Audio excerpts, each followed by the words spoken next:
ولقد آتينا داود وسليمان علما وقال الحمد لله الذي فضلنا على كثير من عباده المؤمنين. وورث سليمان داود وقال يا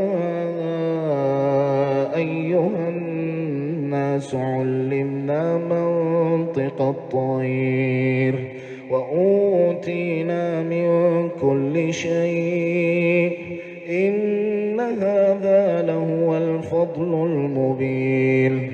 وحشر لسليمان جنوده من الجن والإنس والطير فهم يوزعون حتى إذا أتوا على واد النمل قالت نملة يا أيها النمل ادخلوا مساكنكم لا يحطمنكم سليمان وجنوده وهم لا يشعرون. فتبسم ضاحكا من قولها وقال رب أوزعني أن أشكر نعمتك التي أنعمت علي وعلى والدي وأن أعمل صالحا ترضاه وأدخلني برحمتك في عبادك الصالحين. وتفقد الطير فقال ما لي لا أرى الهدهد أم كان من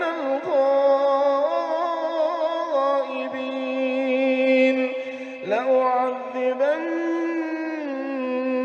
عذابا شديدا أو لأذبحنه أو ليأتيني بسلطان مبين. فمكث غير بعيد فقال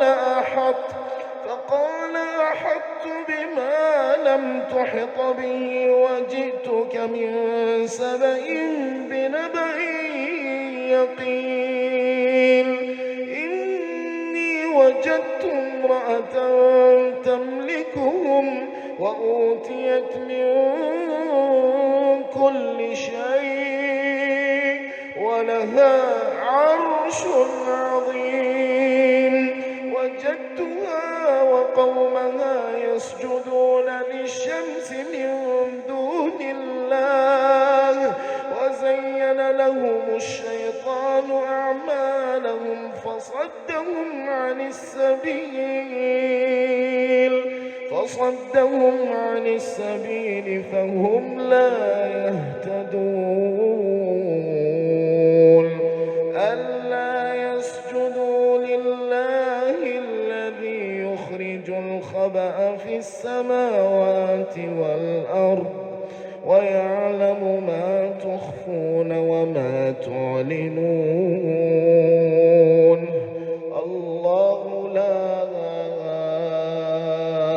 إله إلا هو.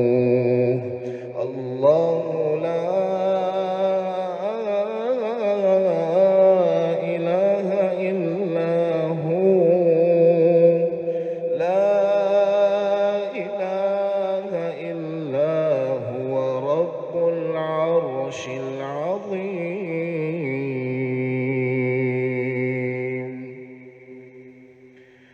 قال سننظر أصدقت أم كنت من الكاذبين.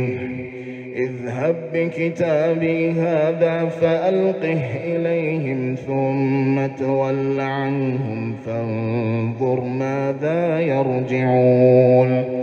قالت يا أيها الملأ إني ألقي إلي كتاب كريم إنه من سليمان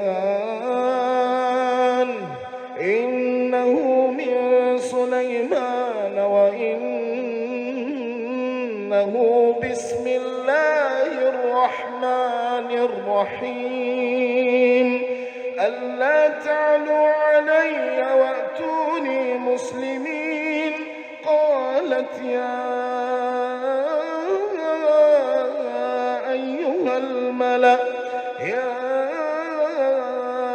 أيها الملأ أفتوني في أمري ما كنت قاطعة أمرا حتى تشهدون. قالوا نحن أولو قوة وأولو بأس شديد والأمر إليك فانظري ماذا تأمرين. قالت إن الملوك إذا دخلوا قرية أفسدوها وجعلوا أعزة أهلها أذلة وكذلك يفعلون.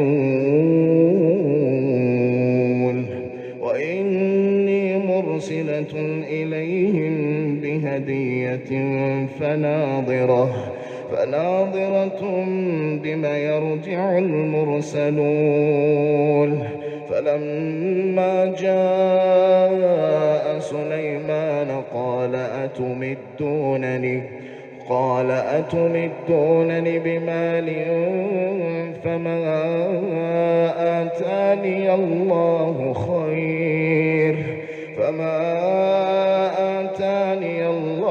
خير مما آتاكم بل أنتم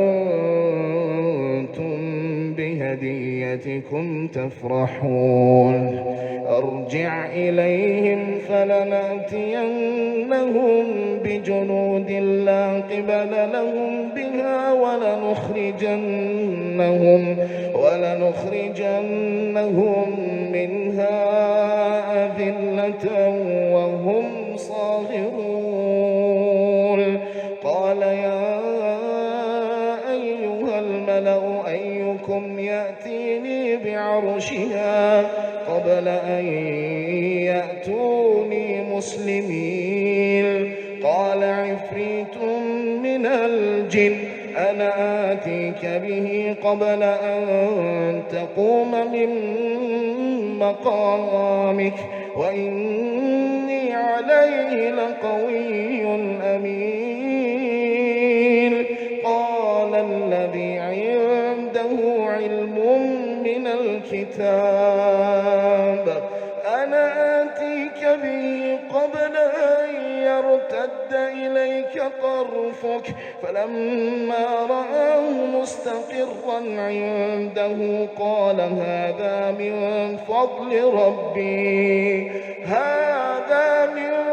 فضل ربي ليبلوني أأشكر أم أكفر ومن شكر فإنما يشكر لنفسه ومن كفر فإن ربي غني كريم. قال نكروا لها عرشها ننظر أتهتدي أم تكون من الذين لا يهتدون. فلما جاءت قيل هكذا عرشك قالت كأنه وأوتينا العلم من قبلها وكنا مسلمين. وصدها ما كانت تعبد من دون الله إنها كانت من قوم كافرين. قيل لها ادخل الصرح فلما رأته حسبته لجة وكشفت عن ساقيها قال إنه صرح ممرد من قوارير. قالت رب إني ظلمت